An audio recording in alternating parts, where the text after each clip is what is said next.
നമ്മുടെ നാട്ടിൽ ഒരുപാട് പ്രാന്തുണ്ടല്ലോ. ഉടുത്ത പ്രാന്ത്, ഉടുക്കാത്ത പ്രാന്ത്, പാലക്കാട്ടുകാരൊക്കെ പറയുന്ന മൂച്ചിപ്രാന്ത്. ഏ അങ്ങനെ പടർന്ന് പന്തലിച്ച് നിൽക്കുന്ന പ്രാന്തിനെയാണ് അവർ മൂച്ചിപ്രാന്ത് എന്ന് പറയുന്നത്. ഇതുപോലത്തെ പ്രാന്തുകളെല്ലാം നടമാടുന്ന ഒരു ലോകമാണ് സോഷ്യൽ മീഡിയ. സോഷ്യൽ മീഡിയയ്ക്ക് നമ്മുടെ ജീവിതത്തിൽ ഇപ്പോൾ ഒരു അവിഭാജ്യമായ സ്ഥാനമുണ്ട്. അത് ഞാൻ അംഗീകരിക്കുന്നു. പക്ഷേ എന്തിനും വേണ്ട ഒരു പരിധിയും മര്യാദയും ഒക്കെ. ഞാനിത് പറയാൻ കാര്യം എന്താണെന്ന് വെച്ചാൽ, സോഷ്യൽ മീഡിയയിൽ പുതിയൊരു പാർട്ടി ഉണ്ടായിരിക്കുന്നു, കോക്രോച്ച് ജനതാ പാർട്ടി എന്ന് വെച്ചാൽ പാറ്റ ജനതാ പാർട്ടി. ഇതാണ് അതിൻ്റെ പേര്.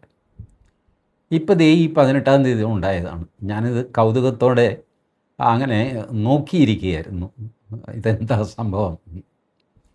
അത് ഉണ്ടായ പാടെ ഇൻസ്റ്റാഗ്രാമിൽ 4 ദിവസം കൊണ്ട് അതിന് 1 കോടി ഫോളോവേഴ്സായി. ട്വിറ്ററിൽ എന്തോ 5 8 10 ലക്ഷം വന്നു. ട്വിറ്റർ ഇതിനെ ബ്ലോക്ക് ചെയ്തു. ഇപ്പോൾ ഇൻസ്റ്റയിലും ബ്ലോക്ക് ചെയ്തു എന്ന് കേൾക്കുന്നു കേട്ടോ. എനിക്ക് ഉറപ്പില്ല, ഞാൻ അത് കയറി നോക്കിയാൽ അറിയാൻ പറ്റുമായിരിക്കും.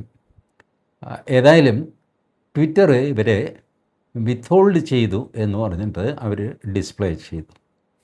ഇതിനൊക്കെ കാരണം എന്താണെന്ന് വെച്ചാൽ, ഈ സോഷ്യൽ മീഡിയയിൽ പ്രത്യേകിച്ച് ട്വിറ്ററിൽ ബോട്ടുണ്ടല്ലോ, അത് ഒരുതരം അൽഗോരിതമാണ്.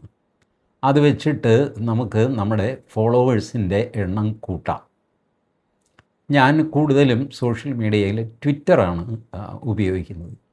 ഫേസ്ബുക്ക് എനിക്കുണ്ടെങ്കിലും കുറച്ചൊക്കെ ഞാൻ ഉപയോഗിച്ചു. പിന്നെ എന്തുകൊണ്ടോ താല്പര്യം തോന്നിയില്ല, ഞാനതങ്ങ് വിട്ടു. ഇപ്പോൾ എനിക്ക് തോന്നുന്നു ഒരു 2 വർഷമെങ്കിലും ആയിട്ടുണ്ട് ഞാൻ സോഷ്യൽ മീഡിയയിൽ, ഈ ഫേസ്ബുക്കിൽ ഒന്നും എഴുതാറുമില്ല, വീഡിയോ പോസ്റ്റ് ചെയ്യാറില്ല, ഒന്നും ചെയ്യാറില്ല. അപ്പോൾ ഇതിലൊക്കെ എനിക്കും ഫോളോവേഴ്സുണ്ട്. ഫേസ്ബുക്കിൽ എനിക്ക് 2,70,000 അങ്ങനെ എന്തോ ഫോളോവേഴ്സുണ്ട്. ഇവരൊക്കെ റിയലാണോ എന്നെനിക്ക് അറിഞ്ഞുകൂടാ. അതിങ്ങനെ ആരെങ്കിലും വന്ന് ഫോളോ ചെയ്യും. വിചിത്രമായ പല പേരുകൾ, ചിലർ പരിചയമുള്ളവർ, ചിലർ പരിചയമില്ലാത്തവർ, ഇതൊക്കെയാണ്. ട്വിറ്ററിലും ഇതുപോലെ ഞാൻ ആദ്യം ചേരുന്നത് ട്വിറ്ററിലാണ് 2009. അപ്പോൾ ചേർന്ന് ഒരു 4-5 മാസം കഴിഞ്ഞപ്പോഴുണ്ടല്ലോ, എൻ്റെ ഫോളോവേഴ്സിൻ്റെ എണ്ണം ഇറോന്ന് പറഞ്ഞ് കൂടുന്നു. ദിവസം 100, 200, 300 പേര് വെച്ച് എന്നെ ഫോളോ ചെയ്യുന്നു. അമ്പട ഞാനിത്ര വലിയ മഹാനോ. ഞാനിത് ആരാണെന്ന് എടുത്ത് നോക്കി. അപ്പോൾ അറബി ഭാഷയിൽ, സ്പാനിഷ് ഭാഷയിൽ, ഏതൊക്കെയോ അറിഞ്ഞുകൂടാത്ത, എനിക്ക് ലിപി പോലും തിരിച്ചറിഞ്ഞുകൂടാത്ത ഭാഷയിലൊക്കെയുള്ള ആൾക്കാരൊക്കെയാണ് ഫോളോ ചെയ്തിരിക്കുന്നത്. അപ്പോൾ എനിക്ക് മനസ്സിലായി, ഇതിനെയാണ് ബോട്ട്, BOT, ബോട്ട് എന്ന് വിളിക്കുന്നത്. അത് ഒരു ജീവനില്ലാത്ത ഒരു യന്ത്രമാണ്, അല്ലെങ്കിൽ ഒരു അൽഗോരിതമാണ്. അത് പക്ഷേ അത് ആളാണ് എന്ന് ട്വിറ്റർ തിരിച്ചറിഞ്ഞിട്ട് അതിനെ ഫോളോ ചെയ്യാൻ സമ്മതിക്കുന്നു. അങ്ങനെ കൃത്രിമമായിട്ട് നമ്മുടെ ഫോളോവേഴ്സിൻ്റെ എണ്ണം കൂടുന്നു. ട്വിറ്ററിൽ എനിക്ക് 72,000 74,000 ഫോളോവേഴ്സുണ്ട്. അതിൽ ഉറപ്പായിട്ട് എനിക്കറിയാം ഒരു 36,000 മുതൽ 40,000 വരെ ഈ ബോട്ടാണ്. ബാക്കി ഒരു 30,000 ആക്ച്വൽ ഫോളോവേഴ്സ് കാര്യം മനസ്സിലാക്കി ഫോളോ ചെയ്യുന്നവരുണ്ടാകും. ഈ ഫോളോ ചെയ്യുന്നവരെല്ലാം TG മോഹൻദാസ് എന്തു പറയുന്നു എന്ന് നോക്കിക്കൊണ്ടിരിക്കുന്നു അല്ല. അവർക്ക് വേറെ ഒരുപാട് ജോലിയുണ്ട്. ഏതോ ഒരു നിമിഷത്തിൽ അവർ ആ ഫോളോ ബട്ടണിൽ, അല്ലെങ്കിൽ ഈ ലൈക്ക് ബട്ടണിലൊക്കെ ഒന്ന് തൊട്ടു എന്ന് വരും. ഇതിൽ കവിഞ്ഞുള്ള പ്രാധാന്യമൊന്നും ഇതിനില്ല. ഇത് നമ്മൾ മനസ്സിലാക്കിയാൽ നമുക്ക് ടെൻഷൻ ഉണ്ടാവില്ല. പലരും ഈ ഫേസ്ബുക്കിലൊരു പോസ്റ്റ് ഇട്ടിട്ട് അതിന് ലൈക്ക് കിട്ടിയോ എന്നൊക്കെ ഇങ്ങനെ നോക്കും. ലൈക്കും കൃത്രിമമായിട്ട് ഉണ്ടാവാറുണ്ട്. ഞാൻ ഫേസ്ബുക്കിൽ എന്തെങ്കിലും എഴുതുകയോ വീഡിയോ ഇടുകയോ ഒക്കെ ചെയ്യുമ്പോൾ 5 മിനിറ്റ് കഴിയുമ്പോൾ തന്നെ 273 including you have like this. ഞാൻ വിചാരിച്ചു 5 മിനിറ്റിനകം 273 പേര്, പിന്നെ ഞാനും. എൻ്റെ ഫേസ്ബുക്ക് പോസ്റ്റ് ഞാൻ തന്നെ ലൈക്ക് ചെയ്യുന്നത് ഒരു മോശമല്ലേ, ഞാൻ ലൈക്ക് ചെയ്യാറില്ല. പക്ഷേ അവർ പറയും 273 പേര് ഇൻക്ലൂഡിങ് യു ലൈക്ക് ചെയ്തിട്ടുണ്ട്. ലൈക്ക് ചെയ്തിട്ടുണ്ട് ഞാൻ കാണുന്നത്. അപ്പോൾ ഞാൻ ഓർത്തു അപ്പോഴും എനിക്ക് തോന്നി അമ്പട ഞാൻ. പിന്നെ എനിക്ക് സംശയം ഇതിനകത്ത് എന്തൊക്കെയോ കള്ളത്തരമൊക്കെയാണ്. ഇപ്പോൾ ഫേസ്ബുക്ക് എന്നെ പ്രോത്സാഹിപ്പിക്കുകയാണ് കൂടുതൽ കൂടുതൽ പോസ്റ്റ് ചെയ്യാനും പിടിക്കാനും ഒക്കെ ആയിട്ട്. അപ്പോൾ അതിന് പരസ്യം വേണമെങ്കിൽ ഞങ്ങൾ ഇട്ട് തരാം, അങ്ങനെയാണ് ഇങ്ങനെയാണെന്നൊക്കെ പറഞ്ഞിട്ട് അത്യാകർഷകമായ സമ്മാനങ്ങൾ. ഇത് ഈ കലാപരിപാടിയൊക്കെ നടക്കുന്നുണ്ട്. അപ്പോൾ ഞാൻ ഇതിലൊന്നും പെടാതെ മാറി നടക്കുകയാണ് ചെയ്യാറുള്ളത്. എന്നെ ചീത്ത വിളിക്കുന്നവരെയും ഞാൻ അത് വായിക്കാനൊന്നും പോകാറില്ല. ആരെങ്കിലുമൊക്കെ ചീത്ത വിളിക്കുന്നുണ്ടാവും, ആരെങ്കിലുമൊക്കെ നല്ലത് എഴുതുന്നുണ്ടാവും. ഇതിലൊക്കെ നമ്മൾ ഭ്രമിച്ചു പോയി കഴിഞ്ഞാൽ നമ്മുടെ മനസ്സിൻ്റെ ബാലൻസ് തെറ്റിപ്പോവും. നമുക്ക് ജീവിതത്തെ പറ്റിയും കാര്യങ്ങളെപ്പറ്റി ഒരു കാഴ്ചപ്പാട് വേണമല്ലോ. അത് അൺഅഡൾട്ടേഡ് ആയിരിക്കണം, അതിൽ മായം വരാൻ പാടില്ല. നമ്മുടെ അഭിപ്രായമായിരിക്കണം. തെറ്റാവാം, പക്ഷേ അത് നമ്മുടേതായിരിക്കണം, തനതായിരിക്കണം. അതെനിക്ക് നിർബന്ധമുണ്ട്. അതുകൊണ്ട് ഞാൻ ഈ മിക്സപ്പൊക്കെ വരുമല്ലോ എന്ന് വിചാരിച്ചിട്ട് ഞാനിതൊന്നും വായിക്കാറില്ല. ഇനി തെറി വായിച്ചു കഴിഞ്ഞാൽ എനിക്കങ്ങനെ വലിയ പ്രയാസം തോന്നാറുമില്ല. ഈ സ്ത്രീ പുരുഷ ലൈംഗികങ്ങളുടെ പേര്, അതിൻ്റെ പെർമ്യൂട്ടേഷൻ കോമ്പിനേഷൻ ഇതാണല്ലോ തെറി. അതൊരു ഡോക്ടറുടെ മനസ്സോടുകൂടി കണ്ടു കഴിഞ്ഞാൽ നമുക്കത് ഫീൽ ചെയ്യില്ല. എന്തുവായിക്കോട്ടെ, അത് പോട്ടെ. നമുക്ക് ഈ കോക്രോച്ച് ജനതാ പാർട്ടിയിലേക്ക് വരാം. ഇതുണ്ടാവാനുണ്ടായ കാരണം കഴിഞ്ഞ 15-ാം തീയതി supreme court chief justice Suryakant ഒരാളിൻ്റെ ഒരു അഡ്വക്കേറ്റ് ദുബെ അയാളുടെ കേസാണ്. ആ കേസ് നടക്കുമ്പോൾ പറഞ്ഞ അഭിപ്രായത്തിൽ നിന്നാണ് ഈ കോക്രോച്ച് എന്ന പദം ഇവരെടുത്തിരിക്കുന്നത്. ദുബെ എന്ന വക്കീലിൻ്റെ ആവശ്യം തന്നെ സീനിയർ വക്കീലായിട്ട് ഡെസിഗ്നേറ്റ് ചെയ്യണം, അതാണ് അയാളുടെ ആവശ്യം. അപ്പോൾ സുപ്രീം കോടതി സൂര്യകാന്ത് പറഞ്ഞു, സീനിയർ വക്കീലൊക്കെ ആയിട്ട് ഡെസിഗ്നേറ്റ് ചെയ്യുന്നത് ഹൈക്കോടതിയാണ്, സുപ്രീം കോടതിയല്ല. നിങ്ങൾ ഡൽഹി ഹൈക്കോടതിയിൽ പ്രാക്ടീസ് ചെയ്യുന്ന ആളല്ലേ, സുപ്രീം കോടതിയിൽ പ്രാക്ടീസ് ചെയ്യുന്ന ആളാണെങ്കിൽ ശരി, ഇവിടെ നിങ്ങളുടെ യോഗ്യത നോക്കാം, അതല്ലെങ്കിൽ ഹൈക്കോടതി നോക്കും. അപ്പോൾ ദുബെ കുറേ പരാതിയൊക്കെ പറഞ്ഞു. സാർ അത് ഞാനിതിന് മുമ്പ് ഇവിടെ ഒരു പരാതി വന്നിരുന്നു, അതിൻ്റെ ഇത് വന്നു, അപ്പോൾ അതനുസരിച്ച് ഹൈക്കോടതി ചെയ്തില്ല, എന്നെ അങ്ങനെ ചെയ്തു. സുപ്രീം കോടതി പറഞ്ഞു, ലുക്ക് മിസ്റ്റർ, നിങ്ങളുടെ എന്ത് പ്രശ്നമുണ്ടെങ്കിലും അത് ഉന്നയിക്കേണ്ടത് ഹൈക്കോടതിയിലാണ്, വെറുതെ ഞങ്ങളുടെ സമയം കളയരുത് ഇതൊക്കെ പറഞ്ഞുകൊണ്ട്.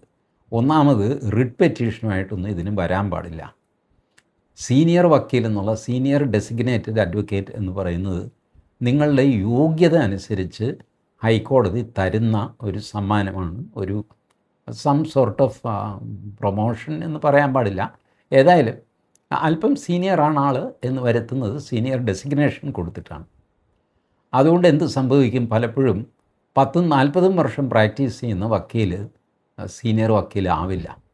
25-30 വർഷം കൊണ്ട് വേറൊരാൾ സീനിയർ വക്കീലിൻ്റെ, ആ വക്കീലിൻ്റെ കോട്ടിന് ചില പ്രത്യേകതകളുണ്ട്, അത്രേ ഉള്ളൂ. അല്ലാതെ ഈ പറഞ്ഞ മാതിരി വലിയ കാര്യമൊന്നുമില്ല സീനിയർ വക്കീൽ എന്ന് പറഞ്ഞാൽ. ഏതായാലും അതൊരു പ്രസ്റ്റീജായിട്ട് വക്കീലന്മാർ കരുതുന്നു. അപ്പോൾ 1-2 പറഞ്ഞ് സൂര്യകാന്തിന് ദേഷ്യം വന്നു. സൂര്യകാന്ത് പറഞ്ഞു, ഈ നാട്ടിലെ കുറേ പണിയില്ലാത്ത കുറേ ആൾക്കാരുണ്ട്, അവരിങ്ങനെ പാറ്റ പോലെ മനുഷ്യനെ ഉപദ്രവിക്കാനായിട്ട് അവർ സോഷ്യൽ മീഡിയയിൽ കിടന്ന് ബഹളം വയ്ക്കും, അവർ മറ്റ് മീഡിയാസിൽ ബഹളം വയ്ക്കും, അവർ RTI ആക്ടിവിസ്റ്റാണെന്ന് പറഞ്ഞിറങ്ങും, അവർ വക്കീലന്മാരുടെ അടുത്ത് നുഴഞ്ഞു കയറിയിട്ടുണ്ട്, അവർക്ക് ഡിഗ്രി ഇല്ല, ഒന്നുമില്ല, എന്തോ ഫേക്ക് ഡിഗ്രിയൊക്കെ ആയിട്ട് ഇവന്മാർ നടക്കും, ഞങ്ങളുടെ മുമ്പിലൊക്കെ വരും, ഇതൊക്കെ CBI കൊണ്ട് അന്വേഷിക്കപ്പെടുന്ന കേസാണെന്നൊക്കെ പറഞ്ഞിട്ട് അങ്ങ് പൊട്ടിത്തെറിച്ചു. അല്ലേ, ഇതൊക്കെ അങ്ങ് റിപ്പോർട്ട് ചെയ്തു മാധ്യമങ്ങൾ. അപ്പോൾ സംഭവം എന്തായി, ജോലിയില്ലാത്തവരെ പാറ്റ എന്ന് സുപ്രീം കോടതി വിളിച്ചു എന്നായി. വാസ്തവത്തിൽ അങ്ങനെയല്ല പറഞ്ഞിരിക്കുന്നത്. കുറേ പേരുണ്ട്, അവർക്ക് വേറെ ഒരു പണിയില്ല, അതുകൊണ്ട് അവരിങ്ങനെ മനുഷ്യനെ ഉപദ്രവിക്കാൻ ഇങ്ങനെ നടക്കുന്നു. ഇതാണ് അദ്ദേഹം പറഞ്ഞത്, ഇങ്ങനെ തന്നെയാണ് പറഞ്ഞത്. There are certain people who doesn't get any employment, ഇങ്ങനെയൊക്കെ തന്നെ പറഞ്ഞു. അപ്പോൾ ജോലി കിട്ടാത്ത കുറച്ച് പേര്, ജോലി ചെയ്യാത്ത കുറച്ച് പേര് എന്തും അർത്ഥമാക്കാൻ പറ്റും.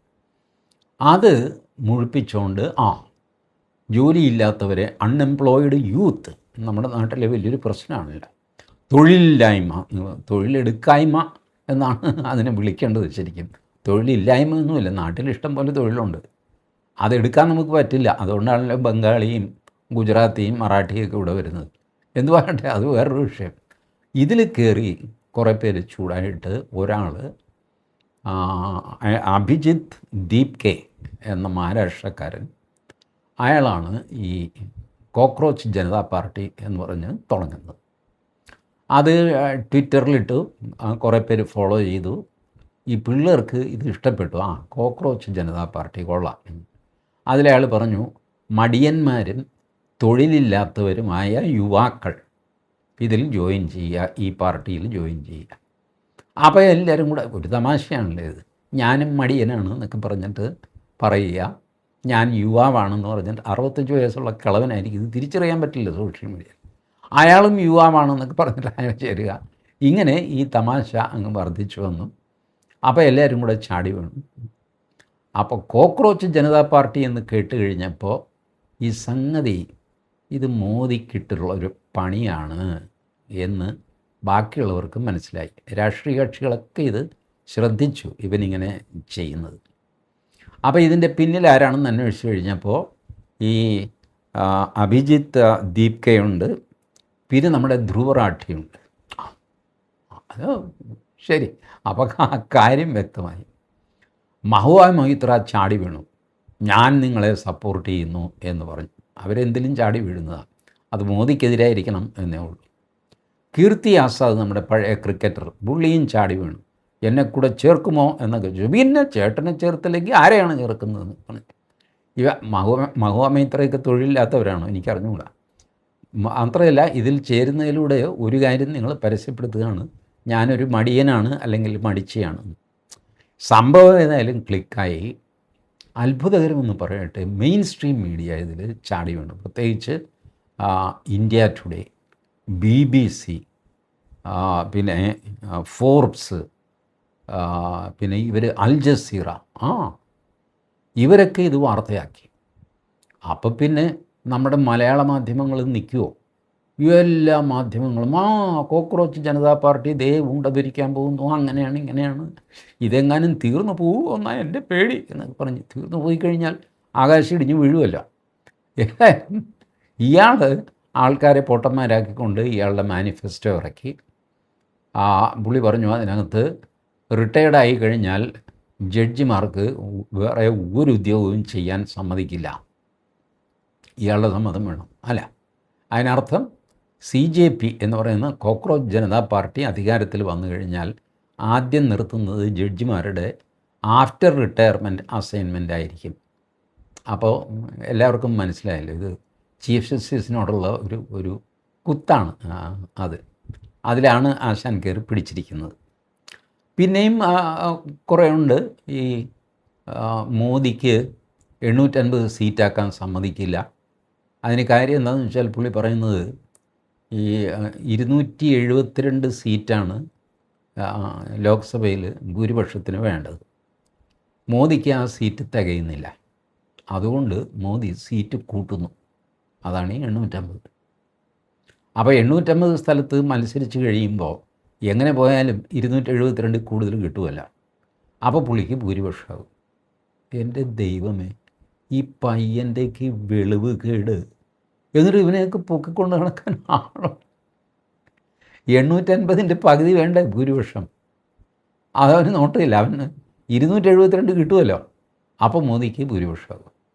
ഇതാണ് ഇപ്പോൾ മോദിക്ക് 240 സീറ്റേ ഉള്ളൂ. അയാൾ ഭരിക്കുന്നത് എന്ത് ന്യായമാണ്? പറ. അല്ല, അത് TDP JDU അതൊന്നും പറ്റുമൊന്നുമില്ല. ഭരിക്കുന്ന ആളിന് സ്വന്തമായിട്ട് ഭൂരിപക്ഷം വേണം. അതാണ് കോക്രോച്ച് ജനതാ പാർട്ടിയുടെ ന്യായം. ഇങ്ങനെയുള്ള ശോഭകേട് മുഴുവൻ വിളിച്ചു പറഞ്ഞ്, പക്ഷേ ഇത് കൂട്ടുനിൽക്കാൻ ആളുണ്ട് എന്ന് പറഞ്ഞു കഴിഞ്ഞാൽ ഇതൊരു ഓപ്പറേഷനാണല്ലോ, വെറും ഒരു പരിപാടിയല്ല. അപ്പോൾ ഒരുപാട് രാഷ്ട്രീയ പാർട്ടികൾ രംഗത്തിറങ്ങി. സമാജ്വാദി പാർട്ടി ഇവർ ജൻസി കലാപം നടത്തണം എന്നൊക്കെ പറഞ്ഞുകൊണ്ട് അങ്ങ് ഇറങ്ങുകയാണ്. എന്തുകൊണ്ട്? കേജ്രിവാൾ ഇതിനിടയ്ക്ക്, വാസ്തവത്തിൽ ഈ സംഭവത്തിന് മുമ്പാണ് കേജ്രിവാളിൻ്റെ വീഡിയോ ഇറങ്ങിയത് കേട്ടോ. ഈ സംഭവം വന്നു കഴിഞ്ഞപ്പോൾ അത് കുറേ കൂടെ പോപ്പുലറായി. കേജ്രിവാൾ പറഞ്ഞു, നേപ്പാളിൽ നടക്കുമെങ്കിൽ, ബംഗ്ലാദേശിൽ നടക്കുമെങ്കിൽ ശ്രീലങ്കയിൽ നടക്കുമെങ്കിൽ ഇന്ത്യയിൽ എന്തുകൊണ്ട് നടന്നുകൂടാ എന്നൊക്കെ ഇയാളുടെ ഒരു തകർപ്പൻ പ്രസംഗം. അതിൻ്റെ കൂടെ ഒരു ജെനുവിൻ ഡിമാൻഡ് കൂടെ CJP മുന്നോട്ട് വെച്ചു. അതാണ് നീറ്റ് പരീക്ഷ ലീക്കായ സംഭവം. അതിൽ ധർമ്മേന്ദ്ര പ്രധാൻ എന്ന മന്ത്രി, അദ്ദേഹമാണ് HRD മിനിസ്റ്റർ, അദ്ദേഹം രാജിവെക്കണം എന്നുള്ളതാണ് ഡിമാൻഡ്. ആര് കേട്ടാലും ന്യായമായ ഡിമാൻഡ് കേട്ടോ. കാരണം നീറ്റ് പരീക്ഷ 2024 ലീക്കായി, 23 ലീക്കായി, 25 ലീക്കായി, ഇപ്പോൾ 26 ലീക്കായി. ഇത് നടത്താനുള്ള പ്രാപ്തി ധർമ്മേന്ദ്ര പ്രധാൻ ഇല്ലെങ്കിൽ അങ്ങേര് രാജിവെച്ച് പോകേണ്ടതാണ്, അതിൻ്റെ ഉത്തരവാദിത്തം ഏറ്റെടുത്ത്. ഇത് ഇങ്ങനൊരു ആവശ്യം കേട്ട് കഴിഞ്ഞാൽ ഏത് ആളും പറയും അതൊരു ന്യായമായ കാര്യമാണ്, ഇരിക്കട്ടെ അവനൊരു ലൈക്ക് എന്ന് പറഞ്ഞ് ലൈക്ക് കൊടുത്തു കഴിയുമ്പോൾ ഇവൻ്റെ ഫോളോവേഴ്സ് പിന്നെയും കൂടി. ഇതൊക്കെയാണ് പരിപാടി. അവസാനം ഇവരെന്താണ് നാട്ടിൽ ചെയ്യാൻ പോകുന്നത് അറിയില്ല. കാരണം ഇവർ ഈ 3 പേര് ഈ ധ്രുവറാട്ടിയിരിക്കുന്നത് ജർമ്മനിയിൽ, ഈ അഭിജിത്ത് ഇരിക്കുന്നത് അമേരിക്കയിലാണ്. നിസ്സാരമല്ല കേട്ടോ. അഭിജിത്ത് ഇവിടെ 2018 മുതൽ 24 വരെ 6-7 വർഷം അയാൾ ആം ആദ്മി പാർട്ടിയുടെ കമ്മ്യൂണിക്കേഷൻ ഇൻചാർജ്, IT ഇൻചാർജ്, ഇതൊക്കെ ആയിട്ട് വർക്ക് ചെയ്ത ആളാണ് അഭിജിത്ത്. ഈ മനീഷ് സിസോഡിയയൊക്കെ വലിയ വാത്സല്യധാമം. മനീഷ് സിസോഡിയയുടെ കഴുത്തിൽ ഇയാൾ നക്കുന്ന ഒരു ഫോട്ടോ വരെ പുറത്താണ്. ഇതൊക്കെ എന്തൊരു വൃത്തികേടാണ്. എന്തുവായിക്കോട്ടെ, അങ്ങനത്തെ ഫോട്ടോയൊക്കെയാണ്. അപ്പോൾ ഇതൊക്കെ ആയിട്ട് ഇയാൾ അമേരിക്കയിലിരിക്കുന്നു. പിന്നെ വേറൊരു കൊഞ്ഞണ്ണുണ്ട്, അവൻ്റെ പേര് എനിക്ക് ഓർമ്മ വരുന്നില്ല, അവനിരിക്കുന്നത് ഓസ്ട്രേലിയയിൽ.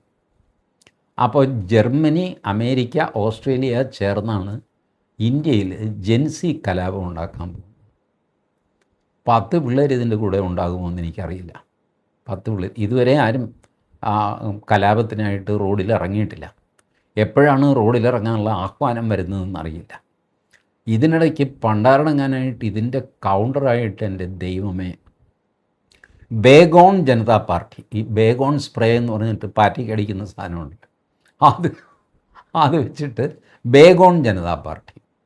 അപ്പോൾ മറ്റ് പാർട്ടികൾ വിട്ടില്ല. ഹിറ്റ് ജനതാ പാർട്ടി, നമ്മുടെ ചുവന്ന ഹിറ്റ്, റെഡ് ഹിറ്റിൻ്റെ സിമ്പലൊക്കെ ആയിട്ട് ഹിറ്റ് ജനതാ പാർട്ടി, ഇങ്ങനെയൊക്കെ ഇറങ്ങി. ഇതിനിടയ്ക്ക് ഇവൻ്റെ ഫോളോവേഴ്സ് എവിടെ നിന്നൊക്കെയാണ് എന്നുള്ള സ്റ്റാറ്റിസ്റ്റിക്സ് വന്നു. പാകിസ്ഥാനിൽ നിന്നാണ് 40% ഫോളോവേഴ്സ്, ബംഗ്ലാദേശിൽ നിന്ന് 35%. അപ്പോൾ 40, 35, 75ആയി. ഇന്ത്യയിൽ നിന്ന് 10%, 85ആയി. തുർക്കിയിൽ നിന്ന് 5%, 5 3 2 റിപ്പോർട്ടുണ്ട് കേട്ടോ. ഏതായാലും 5-നും 3-നും ഇടയ്ക്കുള്ള 4% തുർക്കി. അപ്പോൾ തുർക്കി, പാകിസ്ഥാൻ, ബംഗ്ലാദേശ്, ഇവിടെ നിന്നൊക്കെയുള്ള ആൾക്കാരുടെ ഓപ്പറേഷനാണ്. അതിന് ചുക്കാൻ പിടിക്കുന്നവനിരിക്കുന്നത് അമേരിക്ക, ജർമ്മനി, ഓസ്ട്രേലിയ. ഇവരെയൊക്കെ വലിയ മഹാന്മാരായിട്ട് ഇവിടെ കൊണ്ട് നടക്കുന്നത് നമ്മളുടെ ഇന്ത്യ ടുഡേ, പിന്നെ BBC, Al Jazeera, Forbes magazine, ആരൊക്കെയാണ് ഇവർ പൊക്കിക്കൊണ്ട് നടക്കുന്നത്? ഈ വിവരം കേട്ട പിള്ളേർ, തലയ്ക്ക് ലേശം പോലും വിവരമില്ലാത്തവർ. ഭരണഘടന എന്താണെന്നറിയില്ല, ഡീലിമിറ്റേഷൻ എന്താണെന്നറിയില്ല, നമ്മളുടെ സിമ്പിൾ തെരഞ്ഞെടുപ്പിലെ ഭൂരിപക്ഷം എന്താണെന്നറിയില്ല. അതുകൊണ്ടാണല്ലോ സീറ്റ് വർദ്ധിപ്പിച്ചു കഴിഞ്ഞാൽ മോദി ജയിക്കും, 240 നിൽക്കുകയാണ്, ഇനി ഒരു 32 സീറ്റേ അങ്ങർക്ക് വേണ്ടുള്ളൂ. അപ്പോൾ നേരെ സീറ്റ് ഇരട്ടിയായി കഴിഞ്ഞാൽ അങ്ങർക്ക് എങ്ങനെ പോയാലും അതിൽ നിന്ന് 32 കിട്ടും, ഭൂരിപക്ഷമാകും. ഇങ്ങനെയൊക്കെയാണ് ചിന്തിച്ചിരിക്കുന്നത്. എൻ്റെ ദൈവമേ, എന്തൊരു കഷ്ടമാണ്.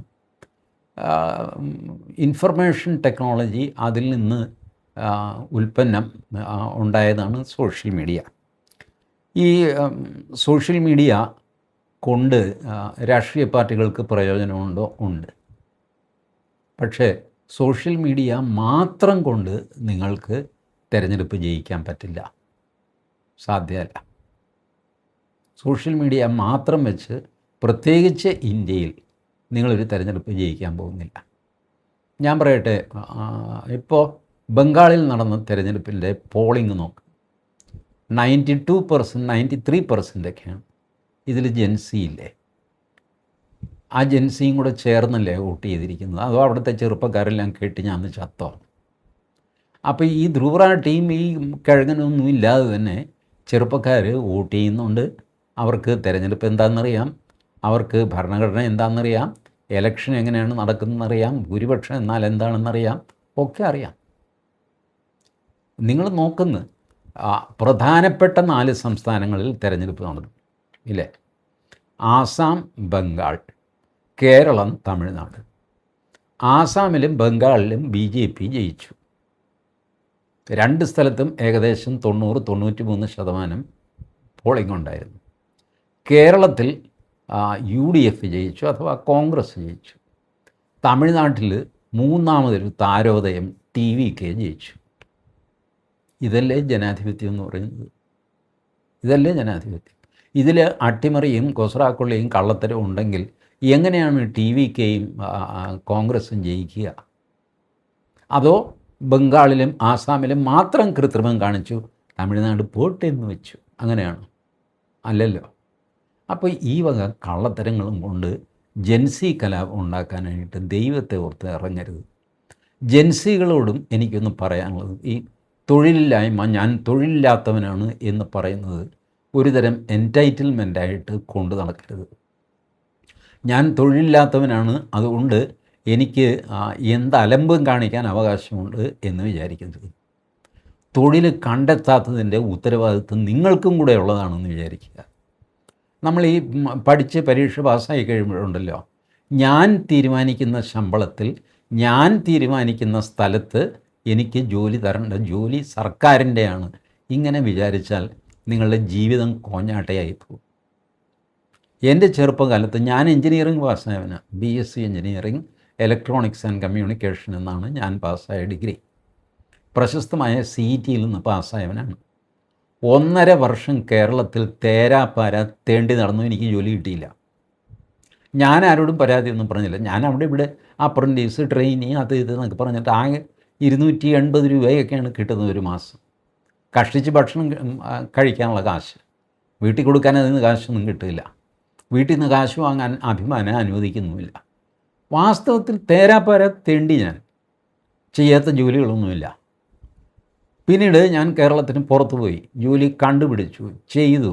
അത് കഴിഞ്ഞ് എൻ്റെ ഒരു ആവശ്യത്തിന് കേരളത്തിൽ തിരിച്ചു വരണമെന്ന് വിചാരിച്ചു. അപ്പോൾ കേരളത്തിൽ എന്നെ ജോലിക്ക് വയ്ക്കാനുള്ള കമ്പനി കേരളത്തിലുണ്ടായി. അതിന് മുമ്പ് അതുണ്ടായിരുന്നു, പക്ഷേ അവർക്ക് വേണ്ടായിരുന്നു എന്നെ. ബട്ട് ഒരു സമയം വന്നു കഴിഞ്ഞപ്പോൾ അവർക്ക് എന്നെ വേണമെന്ന് തോന്നി. ഞാൻ അവിടെ ജോലി ചെയ്തു, അത് രാജിവെച്ചു, വേറൊരു കമ്പനിയിൽ പോയി. അവിടെ എന്നെ പിരിച്ചു വിട്ടു. എനിക്കും ഉണ്ടല്ലോ ചില പ്രിൻസിപ്പിൾസ് എന്നൊക്കെ പറഞ്ഞ്. ഇപ്പം തിരിഞ്ഞു നോക്കുമ്പോൾ അതൊക്കെ മണ്ടത്തരമായിരുന്നു, വേണ്ടായിരുന്നു, വെറുതെ വഴക്കുണ്ടാക്കി എന്നൊക്കെ തോന്നാറുണ്ട്. എന്തു വാങ്ങിക്കോട്ടെ, 4 സ്ഥലത്ത് ഞാൻ ജോലി ചെയ്തു, 2 സ്ഥലത്ത് എന്നെ പിരിച്ചു വിട്ടു, 2 സ്ഥലത്ത് ഞാൻ രാജിവെച്ചു. ഇങ്ങനെയൊക്കെ സംഭവിക്കും. നിങ്ങൾ ഫൈറ്റ് ചെയ്യുന്നു, അല്ല എനിക്ക് തൊഴിലില്ല, എനിക്ക് ജോലിയില്ല, ഞാൻ എന്ത് ചെയ്യാനാണ്, ഞാൻ ആരെങ്കിലും കുത്തിക്കൊല്ലും, പിടിച്ചു പറിക്കും. നിങ്ങളുടെ ക്യാരക്ടർ നിങ്ങളായിട്ട് നശിപ്പിക്കാമോ ജോലിയില്ല എന്ന് പറഞ്ഞുകൊണ്ട്? വരുമാനമില്ലെങ്കിൽ വരുമാനം ഉണ്ടാക്കാൻ പഠിക്കണം, അധ്വാനിക്കണം, എന്ത് ജോലിയും ചെയ്യണം. ഞാൻ സോൾഡറിങ്ങിൻ്റെ ജോലി ചെയ്തിട്ടുണ്ട്. എൻജിനീയർ ചെയ്യുന്നതല്ലല്ലോ, അതൊക്കെ തീരെ കുറഞ്ഞ ടെക്നീഷ്യന്മാർ ചെയ്യുന്ന ജോലിയാണ്. ലെഡ് എടുത്ത് സോൾഡറിങ് അയൺ വെച്ച് ചെയ്യുന്ന ജോലി ഞാനത് ചെയ്തിട്ടുണ്ട്. സ്റ്റോറിൽ സാധനം ഇഷ്യൂ ചെയ്യാൻ പറഞ്ഞു, ഞാനത് ചെയ്തു, എല്ലാം ചെയ്തു. Management was happy with me. അന്ന് എന്നെ പറ്റിയുള്ള അഭിപ്രായം, എന്ത് ജോലി കൊടുത്താലും ആ പയ്യൻ ചെയ്യും, അല്ല ഞാൻ എൻജിനീയറുടെ ജോലി ചെയ്യുള്ളൂ എന്നൊന്നുമില്ല.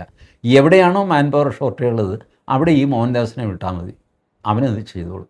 ഇനി ഗേറ്റിൽ വാച്ച്മാനായിട്ട് നിൽക്കണോ, അതിനും ആ ചെറുക്കൻ തയ്യാറാണ്, അവൻ കൊള്ളാം. ഇങ്ങനെ ഞാൻ ഇമ്പ്രഷൻ ഉണ്ടാക്കി. ബട്ട് സ്റ്റിൽ ആ കമ്പനിയിൽ എനിക്ക് ജോലി കിട്ടിയില്ല. എന്തു ചെയ്യും? കിട്ടിയില്ല, ശരി പോട്ടെ, ഇപ്പോൾ തോറ്റു എന്ന് പറഞ്ഞിട്ട് നമുക്ക് ആത്മഹത്യ ചെയ്യാൻ പറ്റുമോ? I fought. അങ്ങനെയാണ് ജീവിതം മുന്നോട്ട് പോകുന്നത്. അതെ ഈ സോഷ്യൽ മീഡിയ മായാലോകവും വല്ലവൻ്റെ റീലും ഒക്കെ കണ്ടിട്ട്, അല്ലെങ്കിൽ യൂട്യൂബിൽ നിന്നുള്ള വരുമാനം കൊണ്ട് ജീവിക്കുക ചെയ്യരുത്. നാളെ യൂട്യൂബ് പൂട്ടിപ്പോയാൽ നിങ്ങൾ പട്ടിണിയായി പോകും. Never ever depend on any foreign platform which will be switched off at any time. ഇതൊക്കെ അമേരിക്കക്കാരൻ്റെ ഗൂഗിളിൻ്റെ ആണല്ലോ ഈ സാധനമെല്ലാം. ഇത് പൂട്ടിക്കഴിഞ്ഞാൽ നിങ്ങളുടെ ഹോൾ സോൾ വരുമാനം ഇതാണെങ്കിൽ നിങ്ങൾ കുഴപ്പത്തിലാകും. പിറ്റേ മാസം നിങ്ങൾക്ക് പൈസ ഇല്ലാതെ വിഷമിക്കും. അതുകൊണ്ട് ഈ മായാലോകത്തിൻ്റെ പിന്നാലെ പോകരുത്. You must earn your money with respect. അതിനുവേണ്ടി സ്ട്രഗിൾ ചെയ്യുക. 1, 2, 3 കൂടി വന്നാൽ 3 വർഷം. അതിനപ്പുറം നിങ്ങൾക്ക് ജോലി കിട്ടാതിരിക്കില്ല. നിങ്ങൾക്ക് ഇന്ത്യയിൽ വേണോ ഇന്ത്യയിൽ കിട്ടും, കേരളത്തിൽ വേണോ കേരളത്തിൽ കിട്ടും. ദൃഢനിശ്ചയം വേണം, എനിക്ക് കേരളത്തിലൊരു ജോലി വേണം അന്തസ്സായിട്ട്. You will get it, you will get. ഞാനിത് അനുഭവം കൊണ്ട് പറയുന്നതാണ്. ഇതിലും ദാരിദ്ര്യമായിരുന്നു. ഞാനൊക്കെ എഞ്ചിനീയറിംഗ് കോളേജിൽ നിന്ന് പഠിച്ചിറങ്ങി കഴിഞ്ഞപ്പോൾ ഈ നാട്ടിൽ നേരെ റോഡില്ല, നേരെ ബസ്സില്ല, മൊബൈൽ ഫോണില്ല, ലാൻഡ് ഫോണില്ല, പഞ്ചായത്ത് റോഡുകളില്ല. നടന്ന് പണ്ടാരടങ്ങണം. ഒരു പോസ്റ്റ് ഓഫീസ് വരെ ഒരു ആപ്ലിക്കേഷൻ അയക്കാൻ പോസ്റ്റ് ഓഫീസിലേക്ക് 2 കിലോമീറ്റർ പുരുവയിലെത്ത് നടക്കണം. അത് ഞാൻ ഒരു മഹത്വം എൻ്റെ വലിയ ഇതായിട്ട് പൊങ്ങച്ചമായിട്ട് പറയുകയല്ല. You have to struggle. ജീവിതത്തിൽ സ്ട്രഗിൾ ചെയ്യുക. അത് കഴിഞ്ഞ് നമുക്ക് അതിൻ്റെ പ്രതിഫലം കിട്ടുമ്പോൾ നമുക്കും ഒരു സാറ്റിസ്ഫാക്ഷൻ തോന്നും, ആത്മാഭിമാനം തോന്നും. ആരുടെയാണെന്ന് ചോദിച്ചാൽ എന്താണെന്ന് തിരിച്ചു ചോദിക്കാനുള്ള ധൈര്യം വരും. അതുകൊണ്ട് ജെൻസി കിൻസി എന്നൊക്കെ പറഞ്ഞിട്ട് ഈ വല്ലവൻ്റെയും പിന്നാലെ പോയി ജീവിതം തുലയ്ക്കരുത്. ഭാരതത്തിൽ ഒരു ജെൻസി കലാപം ഉണ്ടാകാൻ പോകുന്നില്ല. ഇനി അഥവാ 10 പേർ റോഡിലിറങ്ങി വല്ല ഡാൻസും കളിച്ചു കഴിഞ്ഞാൽ പോലീസിൻ്റെ തല്ല് മേടിച്ച് വശകേടായി പോകും, പറഞ്ഞേക്കണം. Thank U.